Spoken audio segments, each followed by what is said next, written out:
তোমরা দুনিয়ার থেকে বিদায় নিয়ে যখন কবরে যাবে, এমনও কিছু মুমিন থাকবে, এমনও কিছু মুমিনের কোয়ালিটি থাকবে, লা ইউসাল ফি কবরি, ওদের কবরে কোনো সওয়াল করা হবে না, ওদের কবরে কোনো প্রশ্ন করা হবে না, ওদের লাশটা কবরে রাখতে দেরি হবে, আমি আল্লাহ তাদের কবরটা জান্নাত বানাতে দেরি করব না।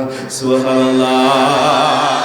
নবীজি বলেন আবার এমনও কিছু মুমিন থাকবে, এমনও কিছু ইমানদারেরা থাকবে, ওদেরকে যখন কবরে রাখা হবে, কবরে রাখার পরে তাদেরকে যখন রূহটা ফিরিয়ে দেওয়া হবে, আত্মীয় স্বজনরা তাকে মাটি চাপা দিয়ে যখন জুতার ফিতার আওয়াজ করতে করতে চলে যাবে, আব্দু ইদা বুদিয়া ফি কবরিহি, যখন তার আত্মীয়রা মাটি চাপা দিয়ে কবর থেকে তাকে চলে যাবে, এই বান্দাকে এমন সময় রূহটা দেওয়া হবে, দেখানো হবে আসর এবং মাগরিবের সময়ের মাঝামাঝি ওয়াক্ত হয়ে গেছে, এই বান্দা উঠেই দৌড়াদৌড়ি করতে থাকবে, এই বান্দা উঠেই পারাপারি করতে থাকবে।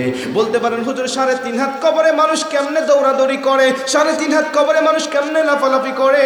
আরে ভাই, নবীজি বলেন মুমিনের কবর 3.5 হাত কিন্তু থাকে না, মুমিনের দৃষ্টি যতদূর যায় আল্লাহ দৃষ্টি সীমানা পেরিয়ে মুমিনের কবরটাকে প্রশস্ত করে দেয়। আল্লাহু আকবার।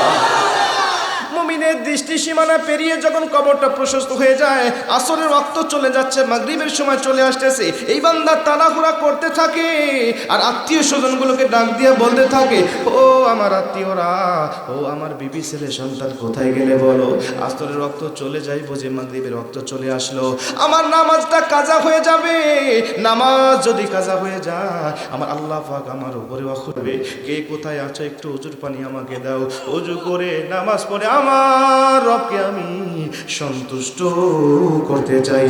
জোরে বল সুবহানাল্লাহ।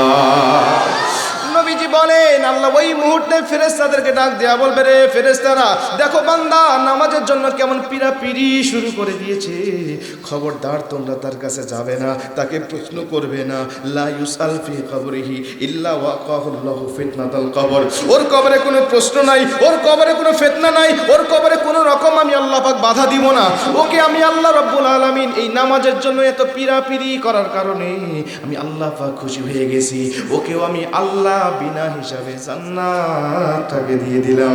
জোরে বল সুবহানাল্লাহ।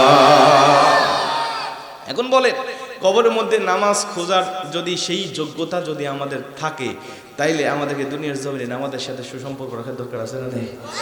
মসজিদের সাথে সুসম্পর্ক রাখার দরকার আছে না নাই? মসজিদের সাথে যদি আমার সুসম্পর্ক থাকে, মসজিদের সাথে যদি আমার হৃদয়টা ঝুলে থাকে, মাদ্রাসার সাথে যদি আমার সুসম্পর্ক থাকে, নামাজের সাথে সুসম্পর্ক থাকে, নামাজিদেরকে সাথে যদি সুসম্পর্ক থাকে, তাহলে কবরের মধ্যে অবশ্যই নামাজ তালাশ করবেন আপনি।